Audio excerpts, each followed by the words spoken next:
பிறகு எங்கள்கிட்டையும் சில 1-2 குறைகள் இருந்திருக்கலாம். இப்போ எங்களுடைய கூட்டணிகள்லையும் காங்கிரஸ் டிஎம் அந்த டைம் ஏதாவது இது இருக்கலாம்.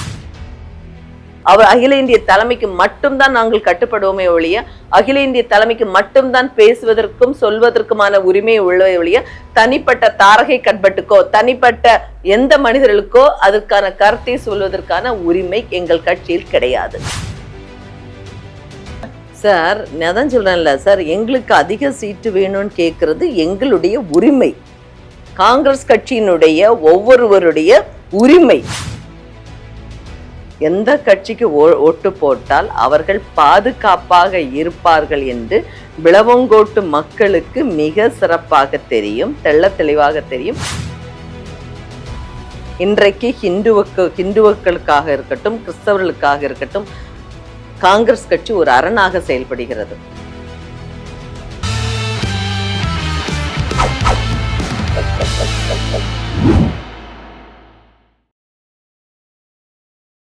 ஜெம் டிவி நேயர்களுக்கு வணக்கம். விளவங்கோடு காங்கிரஸ் எம்எல்ஏ தாரகை கன்பட் அவர்கள் சந்திப்பவர்கள். வணக்கம் மேம். வணக்கம் சார், எப்படி இருக்கிறீங்க? நல்லா இருக்கேன் மேம். நீங்க மேம்? ரொம்ப நல்லா இருக்கும் சார். இன்னும் 2 மாசத்துல அடுத்த எம்எல்ஏ. அடுத்த எம்எல்ஏவா? ஆமா. அதுக்குள்ள உங்களுக்கு சீட்டு கொடுத்துருவாங்க அப்படி நம்பிக்கை இருக்கா சார்? என்னோட ஒர்க் இருக்குல்ல சார், என்னோட ஒர்க் பேசும். இப்படி சொல்றீங்க. ஆனா அந்த விளவங்கோடு விஜயதாரணி கோட்டையாச்சு, தொடர்ந்து 3 வாட்டி ஜெயிச்சிருக்காங்க மேம். சார் அது விஜயதரணிக்கு கோட்டைன்னு யார் சார்? அது காங்கிரஸ் கோட்டை சார். இன்னைக்கு எனக்கு சீட்டு கொடுத்தா, காங்கிரஸ் கட்சி சீட்டு கொடுத்தா கண்டிப்பா திரும்பவும் எம்எல்ஏயாக உங்களிடம் வந்துட்டு நான் திரும்பவும் பேசுவேன்.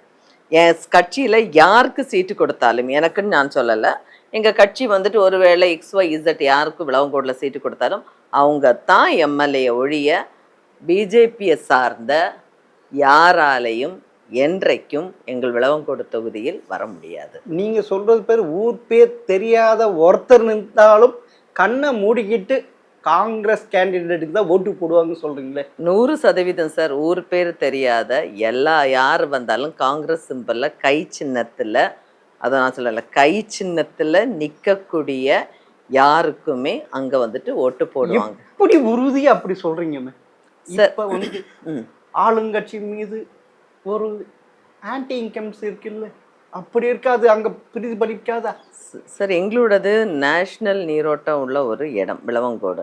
அந்த மண் வந்துட்டு என்றைக்குமே அது ஒரு காங்கிரஸினுடைய மண். முன்னால் வந்துட்டு பொன்னப்ப நாடார் ஜெயிச்சிருக்கிறாரு, சைமன் ஜெயிச்சிருக்கிறாரு, எல்லாருமே ஜெயிச்சவங்க எல்லாருமே காங்கிரஸ் கட்சியை சார். சிபிஎம் கூட கம்யூனிஸ்ட் கட்சி கூட ஜெயிச்சிருக்கிறாங்க, 2 வாட்டி ஜெயிச்சிருக்கிறாங்க.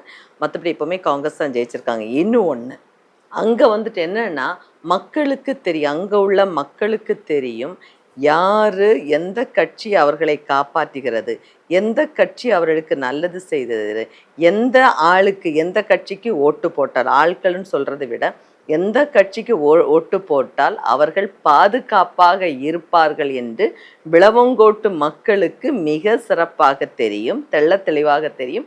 அதனால்தான் எங்கள் காங்கிரஸ் கட்சி சார்பாக நான் இல்லை, யார் நின்னாலும் ஜெயிப்பார்கள். இதைத்தான் எங்கள் கட்சியில் முன்னாள் எம்எல்ஏ விஜயதரணி அவர்கள் ஊர் பேர் தெரியாம சென்னையிலேருந்து வந்து எங்களுடைய விளவங்கோட்ல நின்னாங்க, ஜெயிச்சாங்க. இந்த தடவை வந்துட்டு என்ன வந்துட்டு பை எலெக்ஷன்ல வந்துட்டு என்ன வந்துட்டு மக்கள் ஜெயிக்க வச்சாங்க. எனக்குன்னு எத்தனை ஓட்டு சார் அங்கே இருக்கும்? ஒரு 10-20 ஓட்டு இருக்குமா, இல்லைன்னா 100 ஓட்டு, இவ்வளோ தான் எனக்கு. நான் தனியாக நின்னா கிடைக்கும் சார். ஆனால் கை சிம்பிளில் நின்னதுனால தான் எனக்கு 91,000 சில்லறை ஓட்டு கிடச்சி மிகப்பெரிய ஹாட்ரிக் வெட்டியை வந்துட்டு நான் கொடுத்துருக்கேன். நீங்கள் சொல்கிறது பார்த்தா அங்கே இந்துக்கள் கிறிஸ்துவர்கள் அப்படின்ட்டு ஒரு இது கட்டமைப்பு இருக்கு. அப்போனா அங்கே கிறிஸ்துவர்கள் ஓட்டு நீங்கள் அதிகமாக வாங்கி வெற்றி பெறுறீங்களா, இந்துக்கள் ஓட்டு பெறாமல்? சார் நீங்கள் ட்விஸ்ட் பண்ண வேண்டாம். இன்றைக்கு அதான் சொல்கிறேன் இல்லையே, கிறிஸ்டியன் ஓட்டுகளை வைத்து மட்டும் ஒரு ஆளுக்கு வின் பண்ணவும் முடியாது, ஹிந்து ஓட்டுகளை வைத்து மட்டும் ஒரு ஆளுக்கு வின் பண்ண முடியாது. அதுதான் உங்கள்கிட்ட நான் தெளிவாக சொன்னேன். எந்த கட்சி யாருக்கு பாதுகாப்பு கொடுக்கிறதோ அந்த கட்சிக்கு தான் விளவங்கோட்டு மக்கள் இது எலெக்ஷனில் வந்துட்டு ஓட்டு போடுவார்கள். இன்றைக்கு ஹிந்துக்களுக்காக இருக்கட்டும், கிறிஸ்தவர்களுக்காக இருக்கட்டும், காங்கிரஸ் கட்சி ஒரு அரணாக செயல்படுகிறது. காங்கிரஸ் கட்சியை சார்ந்தவர்கள் எந்த ஜாதி மத பேதமுமின்றி அனைவர் வீட்டிலும் செல்வார்கள், எல்லா இந்து கோயிலுக்கும் செல்வார்கள், எல்லா கிறிஸ்தவ கோயிலுக்கும் செல்வார்கள்.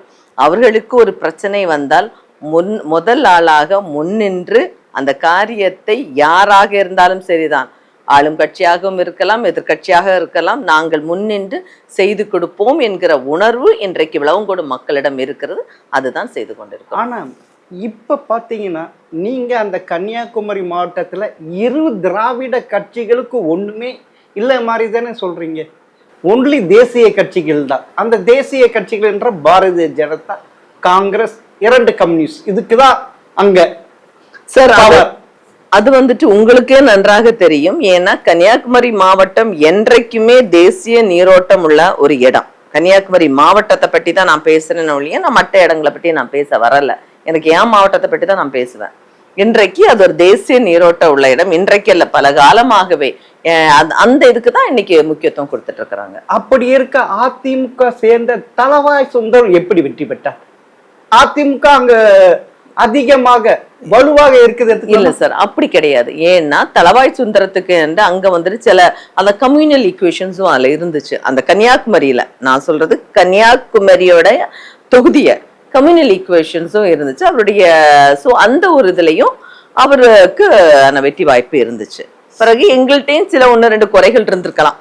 இப்போ எங்களுடைய கூட்டணிகளையும் காங்கிரஸ் டிஎம் அந்த டைம் ஏதாவது இது இருக்கலாம். பட் இந்த தடவை வந்துட்டு அது நாங்க அந்த எங்களிடம் இருந்த சில குறைகளையும் கழிந்து இன்றைக்கு நாங்க நல்ல ஒரு சிறப்பாக கொடுப்போம். சார், இப்ப திமுகவுக்கும் காங்கிரஸுக்கு இடையே பல இடைச்செருகள், 2 பேருக்குமே பேசாமல் முட்டி மோதிக்கொள்கிறார்கள். அப்படி இருக்க காங்கிரஸ் திமுக விட்டு பிரிந்துவிடும் அப்படின்ட்டு ஒரு கட்டமைப்பு உருவாக்கி இருக்காங்களே, யார் உருவாக்குனா சார்? நாங்க எங்களுடைய அகில இந்திய தலைமை உங்கள்கிட்ட சொல்லிச்சா, இல்லைன்னா டிஎம்கே உடைய தலைமை ஏதாவது உங்ககிட்ட சொல்லிச்சா? இல்லையே, நீங்களாவே ஒரு ஊகத்துல ஒரு படை, நீங்களாவே, அதாவது உங்களுக்கு வந்துட்டு இப்ப என்னது ஒரு ஸ்பெக்குலேஷன் மாதிரி. இதுதான் இன்னைக்கு வந்துட்டு ஒரு சரி உங்களுக்கு பத்திரிகைக்கு ஒரு செய்தியாகவே, ஒரு பரபரப்பு செய்தியாகவே, ஏன்னா சமீப நாட்கள எந்த பரபரப்பும் செய்தி இல்லை, அதனால ஒரு பரபரப்பு செய்தியா நீங்களே ஆக்கிட்டு போறீங்க.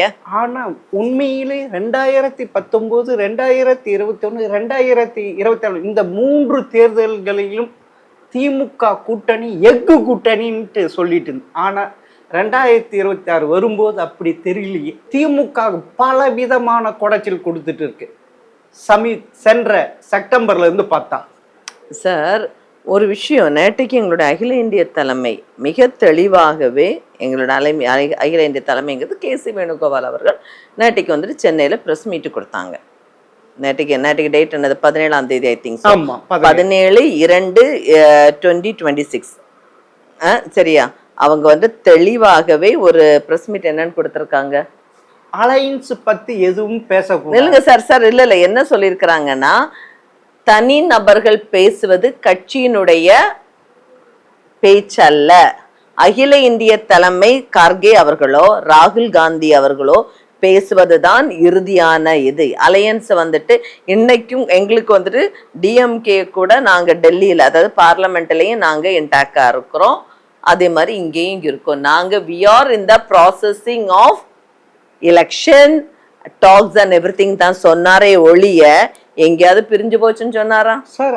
அப்படி சொன்ன 24 மணி நேரம் கூட ஆவல்ல. அதை திரும்ப மாணிக்க தாகூர் விழுந்து விட்டார் என்று விழுந்து நினைக்காதீர்கள் பாரதியுடைய கொட்டேஷன் வைக்கிறாரு. அப்படின்னா என்ன? No, you don't make it a sensitive thing, sir. It is அவர் ரொம்ப தெளிவா அவர் பாரதியார், ஏன்னா அவர் தமிழ் நல்லா பேசக்கூடிய ஒரு ஆளு. இப்ப எங்க கிட்ட கேட்டீங்கன்னா கண்டிப்பா தமிழ்ல இந்த அளவுக்கெல்லாம் எங்களால கவிதைகள் எல்லாம் சொல்ல முடியாது. அவர் அழகா ஒரு கவிதை, பிடிச்ச ஒரு கவிதையை காலையில அப்படி போட்டிருக்காரு. ஆனா தமிழை வளர்க்கிறாரு சார். நீங்க சும்மா நீங்களாவே கற்பனை பண்ணாதீங்க. சரி மேம். ஆனா பிரவீன் சக்கரவர்த்தி ஆகட்டும், மாணிக்க தாகூர் ஆகட்டும், தமிழகத்தில் காங்கிரஸை வளர்க்க வேண்டும் என்று நினைத்து இந்த போராட்டத்தை நடத்துகிறார்கள். திமுகவிலிருந்து வெளிவந்தால்தான் நாம்பால் வளர முடியும் அப்படின்னு சொல்றாங்களே, சார் அதுதான் உங்களுக்கு காங்கிரஸ் வளர்வது விருப்பம் இல்லையா தமிழகத்தில்? சார் நான் வந்துட்டு இன்னைக்கு உங்களுக்கு முன்னால உட்காந்து பேசுறது என்னன்னா ஒரு காங்கிரஸ்காரியா தான் உட்காந்து பேசுறேன்னு ஒழிய வேற யாராலையும் வந்துட்டு நான் வேற எதாலையும் நான் பேசலை. இன்னைக்கு நீங்க என்கிட்ட ஒரு இன்டர்வியூ எடுக்கிறீங்கன்னா ஒரு காங்கிரஸ் எம்எல்ஏ தான் நீங்க எனக்கு ஒரு இன்டர்வியூ எடுக்கிறீங்க சார். அதனால என்னோட பிளட் வந்துட்டு காங்கிரஸ் பிளட். என்னோட கட்சி வந்துட்டு எனக்கு கொடுத்த ஒரு அங்கீகாரம் தான் இந்த எம்எல்ஏ. எனக்கு என்னோட கட்சி வளரணும், அதுல எந்த மாட்டு கருத்தும் கிடையாது. ஆனால் அகில இந்திய தலைமை எடுக்கக்கூடிய எந்த முடிவாக இருக்கட்டும், அவர் அகில இந்திய தலைமைக்கு மட்டும்தான் நாங்கள் கட்டுப்படுவோமே ஒழிய அகில இந்திய தலைமைக்கு மட்டும்தான் பேசுவதற்கும் சொல்வதற்குமான உரிமை உள்ளவே ஒழிய தனிப்பட்ட தாரகை கட்பட்டுக்கோ தனிப்பட்ட எந்த மனிதர்களுக்கோ அதற்கான கருத்தை சொல்வதற்கான உரிமை எங்கள் கட்சியில் கிடையாது. என்னுடைய தனிப்பட்ட கருத்தை வந்துட்டு நீங்க வந்துட்டு என்னோட கட்சியினுடைய கருத்தை என்றைக்குமே உங்களால எடுக்க முடியாது சார். இன்னைக்கு நீங்க எடுக்கிறீங்கன்னா நீங்க வந்துட்டு என்ன ஒரு இன்டர்வியூ எடுத்துட்டு இருக்கிறீங்கன்னோட தனி மனித ஒரு கட்சி எனக்கு கொடுத்த அங்கீகாரம் ஒரு சைடா இருந்தாலும் இன்றைக்கு வந்துட்டு நான் எல்லாமே சொல்றது வந்துட்டு கட்சியினுடைய கருத்தாக இருக்காது. ஏனென்றால் இது தனி மனித ஒரு கருத்தாக மட்டும்தான் நீங்கள் எடுக்க வேண்டும். ஆனால் நீங்க சொல்றீங்க இப்பொழுது தமிழகத்தில் இருக்கின்ற 18 காங்கிரஸ் எம்எல்ஏக்கள் தான் திமுகவுடன் கூட்டணி வைக்க விரும்புகிறார் என்று ஒரு பொதுவான கருத்து இருக்கு. இல்லாம நாம் வெற்றி பெற முடியாது. தப்பு. நீங்க சொல்வது முழுக்க முழுக்க தப்பு. இது எங்க வேணும்னாலும் நாங்க இப்ப எல்லா எம்எல்ஏஸ் 17 எம்எல்ஏஸ் இருக்கிறோம், 17 எம்எல்ஏஸ் சொல்லுவோம். ஏனென்றால் நாங்கள் என்ன பேசினோம் என்று உங்களுக்கு தெரியாது. நாங்கள் என்ன பேசியிருக்கிறோம் என்ன பண்ணிட்டு இருக்கோம் உங்களுக்கு தெரியாது. நாங்கள் 17 பேரும் என்ன திரும்ப திரும்ப என்ன சொல்கிறோம் என்றால் அகில இந்திய காங்கிரஸ் கட்சி எடுக்கக்கூடிய முடிவுக்கு மட்டும்தான் கட்டுப்படுவோமே ஒழிய தனி நபர் சொல்லக்கூடிய எந்த முடிவுக்கும் கட்டுப்பட மாட்டோம். அகில இந்திய காங்கிரஸ் உங்களை அழைத்து மாவட்ட தலைவர்கள் எம்எல்ஏக்கள் எம்பிக்கள் அழைத்து பேசும்போது அதில் எம்பிக்களும் எம்எல்ஏக்களும் திமுகவுடன் கூட்டணியில் இருந்தால் வெற்றி பெற முடியும், விஜய் கூட சேர்ந்தால் எதுவும் எந்த விதமான பலனும் இல்லை என்று ஒரு டாக் உருவாகி இருக்கு சார். நீங்க வந்துட்டு அந்த இடத்துல நீங்க சொல்றீங்களே பத்திரிகைக்காரங்க இருந்தீங்களா? இல்ல பத்திரிகைக்காரங்க நீங்க உள்ளால இருந்தீங்களா சார்? இல்ல என்ன பேசணுங்கிறது உங்களுக்கு சார் எப்படி அதான் சொல்ல. இப்ப நீங்களாவே ஒரு ஸ்பெகுலேஷன்ஸை நீங்களாவே உண்டாக்கிட்டு இருக்கிறீங்க. நீங்களாவே ஒரு பரபரப்பு உங்களுடைய பத்திரிகை செய்திக்கு தீனி போட்டுட்டு இருக்கிறீங்க. உங்களுக்கு வந்துட்டு ஒரு சென்சேஷனல் நியூஸ் எதுவுமே இன்னைக்கு தமிழ்நாட்டுல எந்த ஒரு நியூஸுமே பெருசா சென்சேஷனல் ஆகல. அதனால இப்ப எலெக்ஷன் டைம்னால இப்படி மாறி மாறி பேசிடுவேன். முன்னால நீங்க தேமுதிக வச்சுட்டு எல்லாம் பேசுனீங்க. கழிஞ்ச எலெக்ஷன்ல பாத்தீங்கன்னா அவரிடம் போட்டா இங்க பண்றாங்க இப்படி பண்றாங்க எழுது. இன்னைக்கு காங்கிரஸ். பட் இன்னொரு விஷயம், I am happy and I am thankful to all the media. Daily எங்க பத்திரிகை எங்களுடைய காங்கிரஸை பற்றி நீங்களாவே ஒரு பெரிய ஒரு பிம்ப நல்ல ஒரு இதை கொடுத்துட்டே இருக்கிறீங்க, நல்ல ஒரு டாக்க கொடுத்துட்டு இருக்கிறீங்க. நீங்களாவே உண்மையிலே எங்களுக்கு you are doing the marketing for us. எங்களுடைய வின்னிங்காக எங்களுடைய எல்லா சட்டமன்ற எங்களுக்கு யார் யாருக்கு சீட்டு கிடைக்க போகுதோ கட்சியினுடைய அடிமட்ட தொண்டர்களுக்கும் சீட்டு கிடைக்க போகுது. இவர்களுடைய வளர்ச்சிக்காகவும் இவருடைய வெற்றிக்காகவும் இன்னைக்கு மீடியா மிக மிக பாடுபட்டு கொண்டிருக்கிறது. இந்த மீடியாவுக்கு மிக மிக நன்றி. ஆனால் தேர்தல் எப்பயோ ஏப்ரல் நடக்க போகுது. ஆனால் காங்கிரஸ் ஐவர் குழு கூட்டணியோடு பேசுவதற்கு ஐவர் குழு அமைச்சு திமுக தலைவரிடம் பேசுறீங்க. அப்புறமா எந்த விதமான ரெஸ்பான்சிபிளும் அவர்கிட்ட இருந்து வரல. இன்னைக்கு 72 நாட்கள் மேல ஆயிப்போச்சு. அப்படி என்றால் காங்கிரஸ் ஏதோ ஒரு பிளான் போட்டுதான் இது மூவ் பண்ணிருக்கு. நம்ம அவங்க அதிகமான தொகுதிகள் நாம் கேட்கும் தொகுதிகள் கொடுக்காவிட்டால் நாம் இந்த கூட்டணியை விட்டு போய் விஜய் வீடு சேர்ந்து விட்டு அப்படி ஒரு பிளான் போட்டிருக்கலாம்ல சார். நான் தான் சொல்றேன்ல சார், எங்களுக்கு அதிக சீட்டு வேணும்னு கேட்கறது எங்களுடைய உரிமை, காங்கிரஸ் கட்சியினுடைய ஒவ்வொருவருடைய உரிமை. சரியா? அது வேற யாருக்கும் அந்த இது இல்லை. காங்கிரஸ்க்கு எங்களுடைய உரிமை. இப்போ ஒரு ஐவர் குழு போட்டிருக்காங்க. அங்க நாங்க வந்துட்டு ஃபர்ஸ்ட் ஒரு கூட்டணி பற்றி பேசுவதற்காக, ஏன்னா அது முறிஞ்சாதானே கூட்டணி பற்றி பேச போனோம். இன்னைக்கு கூட்டணியில தான் இருக்கிறாங்க, இன்னும் முறியவில்லை. தெளிவாக கேசி வேணுகோபால் நேற்றைக்குள்ள மீட்டிங்ல பிரஸ் மீட்ல சொன்னாரு கூட்டணி முறியவில்லை, கூட்டணியில் தான் இருக்கிறோம். ஒரு கர்டசி விசிட்டுக்காக அங்க போய் பார்த்தாங்க. ஆனா என்ன இதுல என்ன ஆச்சுன்னா நாங்க சரி ஏர்லியாவே வந்துட்டு எங்களுக்கு வந்துட்டு எந்தெந்த இதுன்னு பேசுவார்த்தேன்னா எங்க வேலைகளை ஆரம்பிக்கலாங்கிறதுக்காக எங்களுடைய கிரீஷ் சோடங்கிற எங்களுடைய இன்சார்ஜ் அவர் சொன்னாருங்கிறது வாஸ்தவம். ஏன்னா அவர் என்ன பாக்குறாருன்னா அவர் சைட்ல இருந்து பாக்குற டைம்ல எங்க காங்கிரஸ் கட்சி சைட்ல இருந்து பார்க்கும்போது அது தப்பு கிடையாது. என்னன்னா ஏர்லியா முடிச்சிட்டோம்னா அந்தந்த தொகுதிகளை வேலை பார்க்கலாம் அப்படிங்கிறது எங்களுடைய மீன்ஸ் எந்தெந்த சீட்டுன்னு சொன்னா வேலை பார்த்துடலாம். டிஎம்கே அவங்க ஹெட் பண்ணக்கூடிய இந்தியா அலையன்ஸை தமிழ்நாட்டில் ஹெட் பண்ணக்கூடிய டிஎம்கே என்ன நினைக்குதுன்னா, இல்லை ஏன்னா ஒரு 4-5 கட்சி இருக்கு, நீ இவங்களை மட்டும் காங்கிரஸ் மட்டும் கிடையாது, இன்னும் நிறைய கட்சிகள் இருக்கிறாங்க, கூட்டணி கட்சிகள் இருக்காங்க, விசிகா இருக்கிறாங்க, இவங்க கமலஹாசன் இல்லை, அப்போ இவங்க எல்லாமே சேர்ந்து கடைசி இப்போ பார்லமெண்ட் சட்டமன்றம் முடியட்டும் அதுக்கப்புறம் பேசலாம்னு சொல்லிட்டு ஐ திங்க் 22ஆம் தேதி எனக்கு டேட் மறந்துட்டேன், 22 நினைக்கிறேன் பேசலாம் அப்படின்னு சொல்லி இருக்கிறாங்க. பிப்ரவரி 22 சொல்லு, அவங்களும் ஒரு டேட் சொல்லியாச்சு. So there is a matter. இப்போ உங்களுக்கு என்ன சார் பிரச்சனை? சரியா? அப்ப நீங்க சொல்றதுக்கு நான் வரேன். நீங்க சொல்றீங்க வந்து டிஎம்கே கூட எப்படி நாங்க பேசிக்கிட்டு நாங்க எல்லா வேலைகளும் நாங்க சேர்ந்து பண்ணிக்கிட்டு தானே இருக்கிறோம். ஆனா அங்கே திமுக நீங்கள் யாரும் பேசக்கூடாது காங்கிரஸ் பத்தி சொன்னவனே ராஜகண்ணப்பன் வாய் மூடி விட்டார், தளபதி எம்எல்ஏ வாய் மூடி விட்டார், பெரியசாமி வாயை மூடி விட்டார். ஆனால் அங்கு கட்டுப்பாடு இருக்கு. ஆனால் காங்கிரஸிடம் கட்டுப்பாடு இல்லை. மாணிக் தாகூரும் பிரவீன் சக்கரவர்த்தியும் மேலிடம் சொல்லி ஏதோ ஒரு காய் நகர்த்துக்குதான், திமுக விட்டு வெளியே செல்ல வேண்டும் அப்படின்ட்டு. சார் நீங்க வந்துட்டு எதை தான் ஒரே கொஸ்டினை தான் நீங்க வந்துட்டு மாற்றி மறைச்சு தோசையை திருப்பி போட்டு எடுத்து நீங்க என்கிட்ட கேட்டுட்டே இருக்கிறீங்க. அதே கொஸ்டினுக்கு தான் நான் திரும்ப திரும்ப பதிலே சொல்றேன் சார். எங்களுடைய கட்சி வந்துட்டு டெமோக்ராட்டிக்கா நாங்க ஜனநாயகத்தை நாங்க சுதந்திரத்தோட பேசக்கூடியது. எங்களுடைய மாநில தலைவர் செல்வ பிறந்தகை வந்துட்டு இங்க வந்ததுக்கு அப்புறமா தான், மாநில தலைவர் ஆனதுக்கு அப்புறமா தான் 100% பூத் கமிட்டியை நாங்க கொடுத்துருக்குறோம். 100% இன்னைக்கு வந்துட்டு நாங்க வந்து வில்லேஜ் கமிட்டியை ஃபார்ம் பண்ணியிருக்கிறோம்.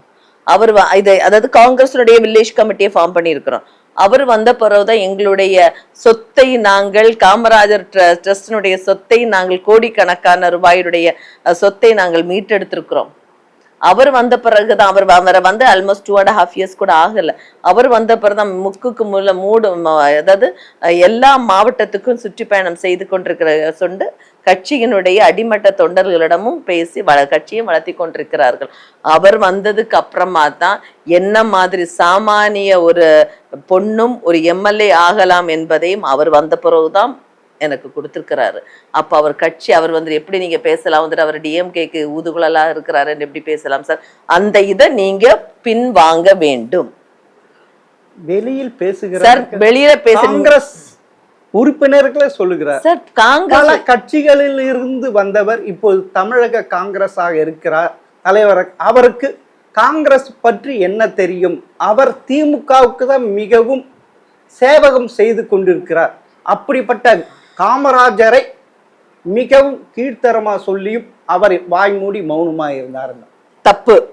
காமராஜரை கீழ்த்தரமாக பேசினவர்களை வன்மையாக கண்டிக்க வேண்டும் என்று செல்வ பிறந்தகை அவர்கள் போராட்டம் செய்தார். நான் கூட சட்டமன்றத்துல வந்து முஃப்தருக்கு எதிராக யூடியூபர் முஃப்தருக்கு எதிராக வந்துட்டு பேச சட்டமன்றத்துல பேசி இருக்கிறேன். சரிங்களா? நீங்க அதனால நீங்க வந்துட்டு ஒரு இன்டர்வியூ எடுக்கிறீங்கன்னு சொல்லிட்டு உண்மைக்கு புறம்பானதை வச்சுட்டு பேச எங்களால ஏத்துக்க முடியாது. அதுவும் இல்லாம அவர் எங்களுடைய மாநில தலைவர் வந்துட்டு இன்னைக்கு ஒவ்வொரு இடத்துலயும் வந்துட்டு காங்கிரஸ் கட்சியை வளர்ப்பதற்கான என்னென்ன இருக்கிறதோ இன்னைக்கு எல்லாரையும் அரவணைத்து நீங்க சொல்ற மாதிரி மக்களை வந்துட்டு தொண்டர்கள் வந்துட்டு இப்படி பேசுறாங்கன்னு சொல்றீங்க. அந்த சுதந்திரம் திரும்ப நான் சொல்றேன் சார், யாருக்கும் என்னவும் பேசுறவங்களுக்கு சுதந்திரம் கிடைக்காது இருந்துட்டு. இன்னைக்கு சத்தியமூர்த்தி பவன்ல எங்களுடைய சத்தியமூர்த்தி ஆபீஸ்ல வந்துட்டு சத்தியமூர்த்தி பவன்ல எப்ப போனாலும் மாநில தலைவரை பார்க்கலாங்கிறத உண்டாக்கி வச்சிருக்கிறாரா? இது முன்னால வந்துட்டு இவிகேஸ் இருக்கிற டைம்ல, இவிகேஸ் லங்கோவன் இருக்கிற டைம்ல இருந்துச்சு, திருநாவோஸ் இருந்தப்ப இடையில கொஞ்சம் கேப் இருந்துச்சு. திரும்பவும் சத்தியமூர்த்தி பவன் கழிந்த 2.5 வருடமாக பரபரப்பாக ஏங்கி கொண்டு இருக்கிறதா இல்லையா? காங்கிரஸ் கட்சியை வளர்க்கிறாரா இல்லையா சார்? எத்தனை பொதுக்கூட்டம் நடத்தியிருக்கிறார் சார்? இன்றைக்கு மன்றையாக்கு எதிராக எத்தனை போராட்டங்கள், எத்தனை நடைப்பயணங்கள், 1.25 கோடி சிக்னேச்சர் கேம்பெயின் நாங்க கொடுத்துருக்குறோம் வந்துட்டு. இதெல்லாம் வந்துகிட்டு காங்கிரஸ் கட்சி இருக்கிறது, காங்கிரஸ் கட்சி முக்கிலும் மூலையிலும் இருப்பதற்கு காரணம் இப்படிப்பட்ட தலைவர்கள் வருவதால் தான். பிறகு நிறைய கட்சியிலேருந்து வந்திருக்காங்க சார். எத்தனை வருஷமே அவர் எங்க கட்சியில இருக்கிறார் சார்? கட்சி வந்து மாறி வந்து போறது இயல்பு சார். ஆனால் கழிந்த எத்தனை வருடங்களாக அவர் இங்க வந்துட்டு இருக்கிற எனக்கு தெரிஞ்ச ஆல்மோஸ்ட் ஒரு 25 இயர்ஸா இருக்கிறாருன்னு நினைக்கிறேன். சரியா? நான் யூத் காங்கிரஸ்ல இருந்து நானும் பழைய இதுல இருந்து நான் வந்து என்னுடைய பாரம்பரியமா நான் கட்சிக்காரி. சரியா? அப்படி பார்க்க போனால் இன்றைக்கு இருக்கக்கூடிய எந்த கட்சியிலையுமே யாருமே நிலையாக இருக்க மாட்டாங்க. ஒரு 20 வருஷம் கழிச்சு ஒரு கட்சி மாறும். கொள்கைகள் இன்னைக்கும் அவர் வேற கட்சியில இருந்து எங்களுடைய காங்கிரஸுடைய கொள்கைகளை பிடிச்சு, சித்தாந்தத்தை பிடிச்சு இன்னைக்கு அவர் இவ்வளவு சின்சியர் எங்கள்கிட்ட இருக்கிறாரு. உங்களுக்கு என்ன சார் பிரச்சனை?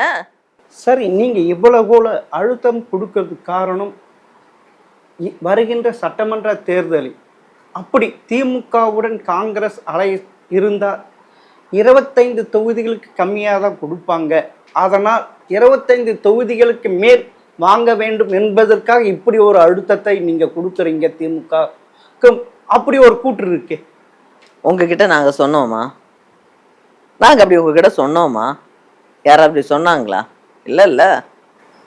சரி, 2021 உங்களுக்கு 20 தொகுதி தான் கொடுக்கப்படும்னு சொன்னாங்க. ஆனால் மேலெடுத்து திருமதி சோனியா காந்தி பேசிதான் அதை 25 வாங்கி கொடுத்தாங்க.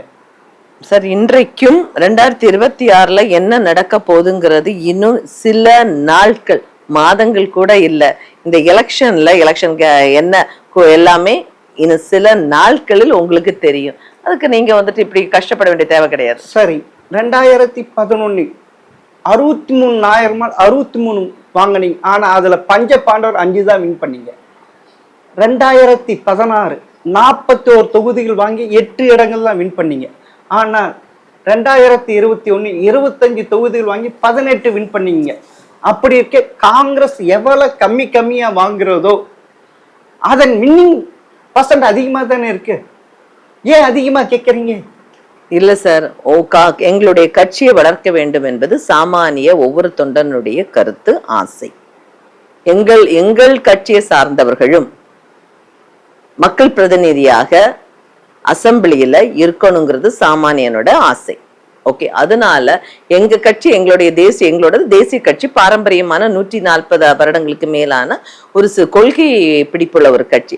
இதுல வந்துட்டு ஜாஸ்தி எம்எல்ஏஸ் வரணுங்கிறத நாங்க விரும்புறோம். அதனால நாங்க ஜாஸ்தியா சீட்டு வந்துட்டு அலையன்ஸ் பார்ட்னர்ஸ் கேட்கறதுல எந்த தப்பும் கிடையாது.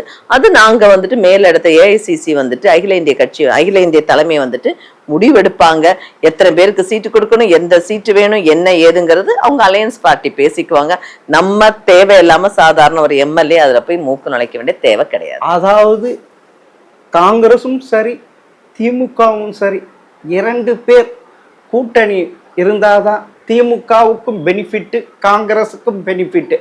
அப்படி இருக்க நீங்கள் திமுக அழுத்தம் கொடுக்குறீங்களா? நாங்க இல்லைன்னா நீங்க தோத்துருவீங்க, 50லேருந்து 60 தான், சிறுபான்மை ஓட்டு வராது அப்படின்ட்டு ஒரு இது வருது. சார், காங்கிரஸ் என்றைக்குமே யாருக்குமே அழுத்தம் கொடுக்காது. நாங்கள் அஹிம்சை வழியில் வந்தவர்கள். தலைவர் ராகுல் காந்தி அவர்களை, அதாவது முன்னால வந்துட்டு இப்போதைக்கு முன்னால இருந்த தலைவர்கள் எல்லாம் நாங்கெல்லாம் என்னோட ஏஜுக்கெல்லாம் நாங்க பார்த்தது கிடையாது. தலைவர்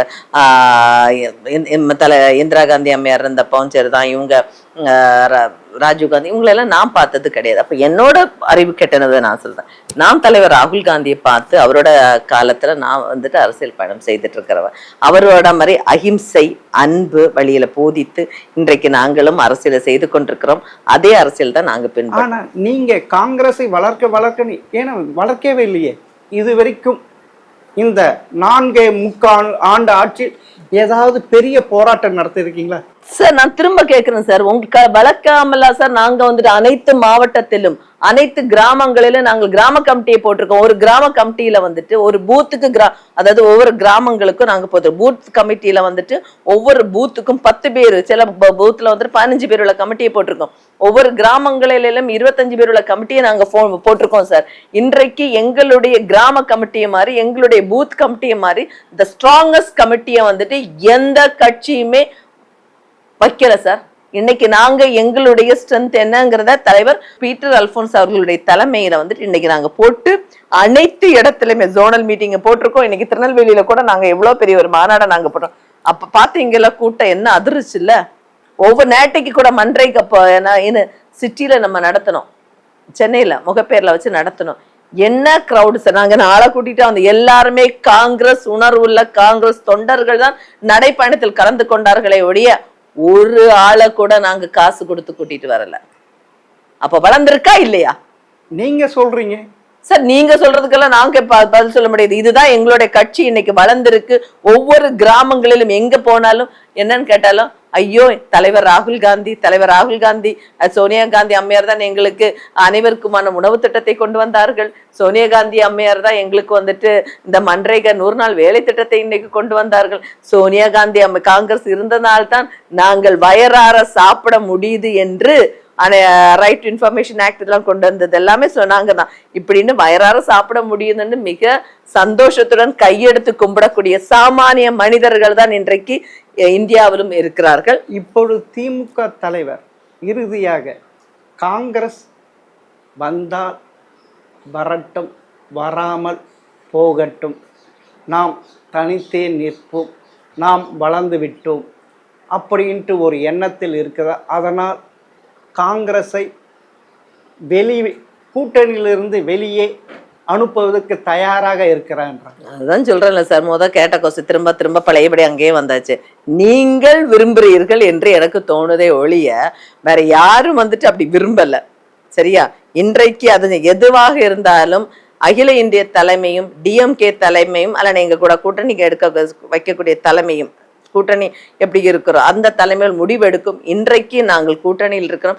கூட்டணியை பற்றி பேசுவதற்கான அதிகாரம் எனக்கு கிடையாது. ஸோ இறுதி வரை 2026 சட்டமன்ற தேர்தலில் திமுக கூட்டணியுடன் தான் காங்கிரஸ் இருக்குன்ட்டு சொல்றீங்க சார்? 2026 எலெக்ஷனுடைய பேச்சுவார்த்தைகளுக்கு இன்னும் சில நாட்கள், வாரங்கள் கூட கிடையாது. இன்னும் சில விரல் விட்டு எண்ணக்கூடிய நாட்கள் மட்டுமே இருக்கிறது. பொறுத்திருந்து பாருங்கள், பார்க்கலாம் மேம். மிக்க நன்றி. நன்றி சார்.